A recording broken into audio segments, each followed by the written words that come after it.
பத்திரிகை துறை, ஊடகத்துறை, தொலைக்காட்சி நண்பர்கள் அத்துணை பேருக்கும் அன்பான வணக்கம். இங்கே எல்லோரும் இந்த கொத்தடிமை தொழிலாளர்களை இல்லாத மாநிலமாக மாற்றுவதற்கான அனைத்து ஆலோசனைகளும் மிக சிறப்பாக இங்கே சொல்லியிருக்கிறார்கள். இது வழக்கமாக பிப்ரவரி மாதம் 9ஆம் தேதி நடக்க வேண்டிய ஒரு நிகழ்வு. நேற்றைய தினம் ஞாயிற்றுக்கிழமையாக இருந்த காரணத்தினால் இன்றைய தினம் நடைபெற்றுக் கொண்டிருக்கிறது. இது முதல்ல உலகம் முழுவதும் இந்த கொத்தடிமை தொழிலாளர்கள் இருந்தாலும் அதை முதலில் அகற்ற வேண்டும் என்பதிலே பிரதமர் இந்திரா காந்தி அவர்கள் இந்திய நாட்டினுடைய பிரதமராக இருந்தபொழுது 1975ஆம் ஆண்டு அக்டோபர் மாதம் 24ஆம் நாள் பாரதத்தினுடைய குடியரசுத் தலைவர் அவர்களால் தொழிலாளர் முறை சட்டம் அவசரமாக கொண்டு வரப்பட்டது.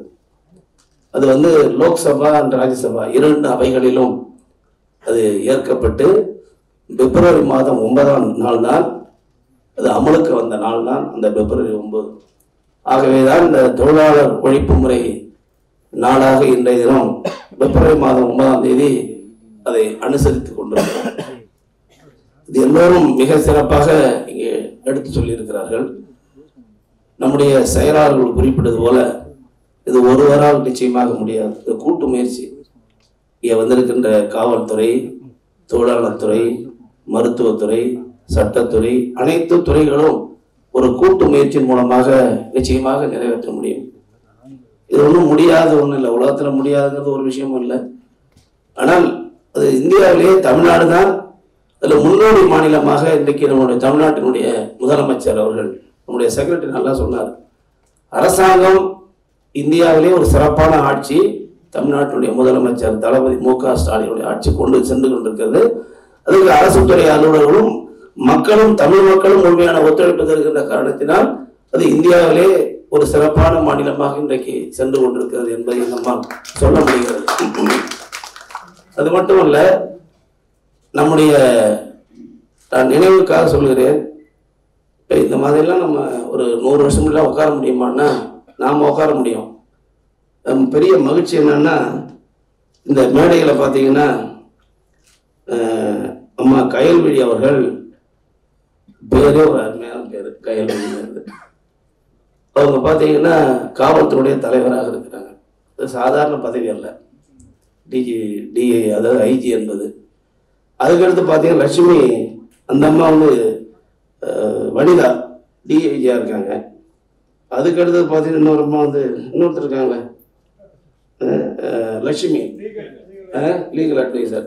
இங்கே இவங்கெல்லாம் பார்த்தீங்கன்னா இதெல்லாம் ஒரு 100 ஆண்டுகளுக்கு முன்பாக இப்படி பெண்கள்லாம் மேடையில் உட்காந்து பேசக்கூடிய ஒரு காலம் வளர்ந்துருக்குதுன்னா இது ஒரு வியப்பான காலம். அதுவும் குறிப்பாக இந்தியாவிலேயே பெண்கள் உமன் எம்பவர்மெண்ட் இன்னைக்கு சிறப்பாக இருக்குன்னா அது தமிழ்நாடு தான், வேற எங்கேயும் கிடையாது, எந்த மாநிலத்திலும் கிடையாது. நான் நினைவுக்காக சொல்றேன். அதாவது நீதி கட்சின்னு ஒரு கட்சி தமிழ்நாட்டை ஆண்டு இருந்தது. பனகல் அரசர் ஒரு மன்னர் ஒரு ஆண்ட காலம்.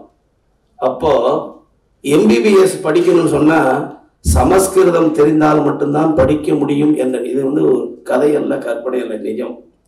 எம்பிபிஎஸ் படிக்கணும்னா அப்போ சமஸ்கிருதம் தெரிந்தால் மட்டும்தான் இது எம்பிபிஎஸ் படிக்க முடியும். சமஸ்கிருதம் தெரியாதவங்கலாம் எம்பிபிஎஸ் படிக்க முடியாது. அப்போ முதல்ல நம்முடைய பனகல் அரசர் தான் சமஸ்கிருதம் தெரியாவிட்டாலும் எம்பிபிஎஸ் படிக்கலாம் அப்படிங்கிற நடைமுறையை கொண்டு நிறைவேற்றிய முதல் யாருன்னா நம்முடைய பனகல் அரசர், நீதி கட்சியினுடைய தலைவராக இருந்த பனகல் அரசர் தான். அதுக்கு பிறகு இது பார்லிமெண்ட்ல ஜவஹர்லால் நேரு இருக்கிற காலத்துல இந்தியா முழுவதும் பெரிய புரட்சிகள் நடந்தது. அதுல முதல் புரட்சியாளராக யார் இருந்தார்னா தந்தை பெரியார் தான். மிகப்பெரிய நாடு முழுவதும் எடுத்து சென்று சமஸ்கிருதம் இருந்தாலும் இல்லாட்டினாலும் யாரெல்லாம் படிக்கலாம்னு போராடினார். அப்போ பார்லிமெண்ட்ல ஜவஹர்லால் நேரு முதல் சட்ட திருத்தம், அமெண்ட்மெண்ட், சட்டங்கிறது வேற, சட்ட திருத்தங்கிறது வேற.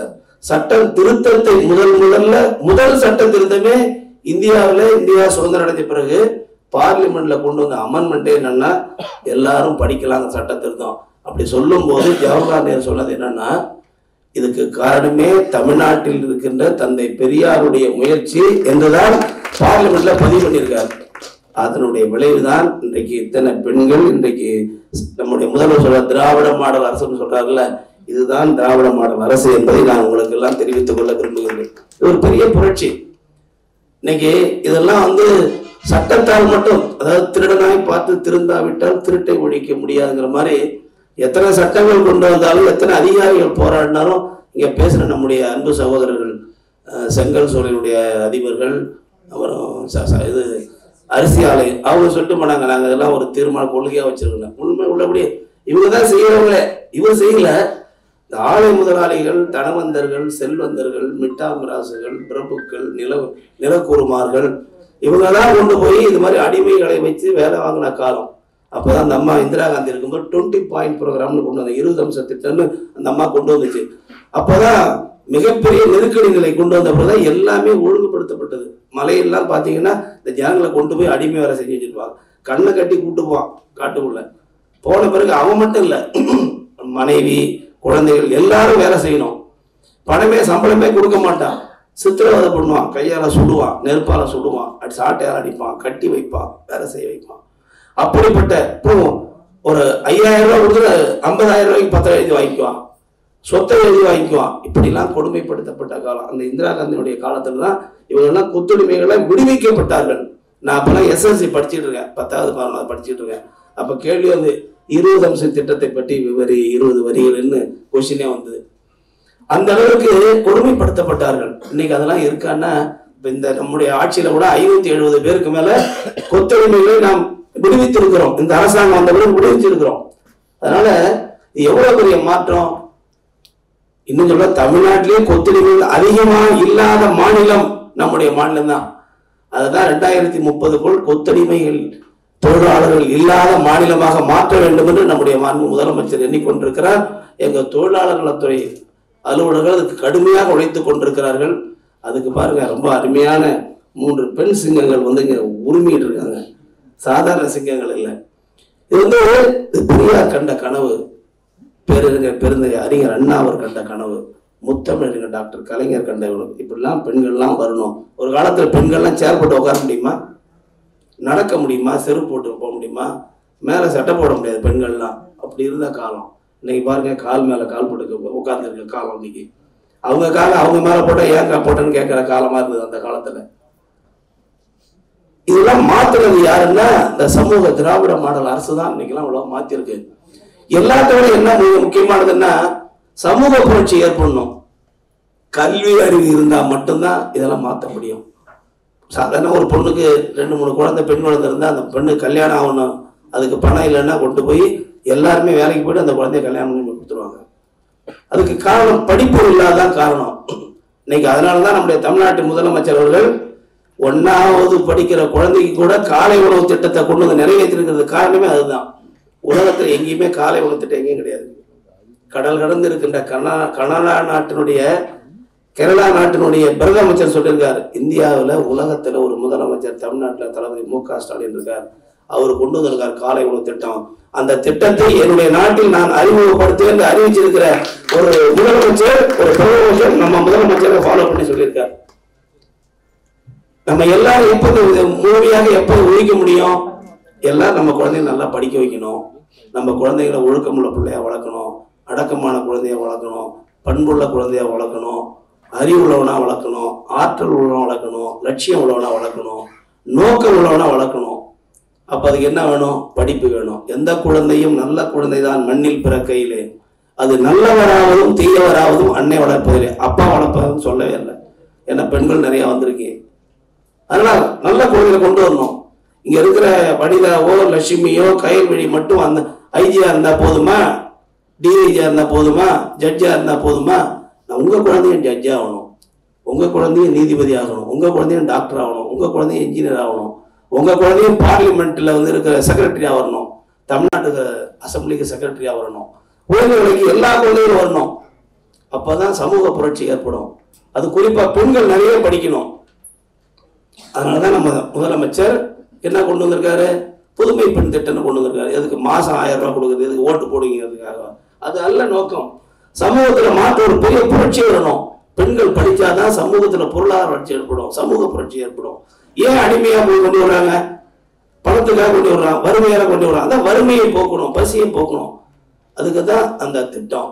இன்னைக்கு எல்லா பெண்களும் படிச்சுக்கிட்டு இருக்காங்க. பெண்கள் மட்டும் இல்ல, பையனும் படிக்கிறான். அவனுக்கு தமிழ் புலம் திட்டம் மாதம் 1000 கொடுக்குது. எதுக்காக? இந்தியாவிலே அதிகமான தரம் வாய்ந்த பல்கலைக்கழகங்கள் எங்க இருக்கு? தமிழ்நாட்டில் தான் இருக்கு. 32 பல்கலைக்கழகம் இந்தியாவில் தரமான பல்கலைக்கழகம் தமிழ்நாட்டில் இருக்கு. அதிகமா எங்க கல்வி போயிருக்காங்க, உயர்கல்வி தமிழ்நாட்டில் தான் படிச்சுட்டு இருக்காங்க. இதெல்லாம் நம்முடைய முதலமைச்சர் கொண்டு வந்துட்டு இருக்காரு. இப்ப இதெல்லாம் கொண்டு வந்தாதான் சமூக புரட்சி வந்தாதான், பெண்கள் விழிப்புணர்வு ஏற்பட்டா மட்டும்தான் குழந்தைகளை கொண்டு அடமானம் வைக்கிறது, வேலை கொண்டு விடுறது, விவரம் தெரியாம செய்யறது முற்றிலுமா ஒழிக்கப்பட வேண்டுங்கிறதுக்காக கொண்டு வந்திருக்காங்க. அரசாங்கம் நிறைய இந்த கொத்தடிமையில் இருக்கக்கூடிய மீட்கப்பட்ட அவர்களுக்கெல்லாம் நிறைய அரசாங்கம் உதவி செய்யுது. ரேஷன் கார்டு கொடுக்குது, ஆதார் அட்டை வாங்கி கொடுக்குது, கல்வி உதவித்தொகை கொடுக்குது, படிக்கிறது கொடுக்குது, சுய உதவி பொருள் சேர்த்து விடுது, மருத்துவ உதவி தருது, வேலை வாய்ப்பு தருது, பொருளாதாரம் இவ்வளவு செஞ்சுக்கிட்டு இருக்கு. ஆனாலும் இவை எல்லாம் இருந்தாலும் நம்முடைய செயலாளர் சொன்னதை போல எல்லோரும் கூட்டு முயற்சி, cooperation with failed but succeeded in cooperation. 4 பேர் செஞ்சா அது ஒருத்தர் பேசிக்கிட்டு ஒண்ணும் இல்லாம ஆக்கிடுவான். ஆனால் அந்த 4 பேரும் ஒற்றுமையாக இருந்தால் கட்டாயம் வெற்றி பெற முடியும். ஆகவேதான் வந்திருக்கின்ற அத்தனை பேரும் நம்முடைய மாண்புமிகு முதலமைச்சர்களுடைய எண்ணத்தை நிறைவேற்றுவதற்கு 2030ஆம் ஆண்டு கொத்தடிமை தொழிலாளர்கள் இல்லாத மாநிலமாக மாற்றுவதற்கு நாம் அனைவரும் உறுதியேற்போம். அந்த லட்சியத்தை நோக்கி புறப்படுவோம். நன்றி, வணக்கம்.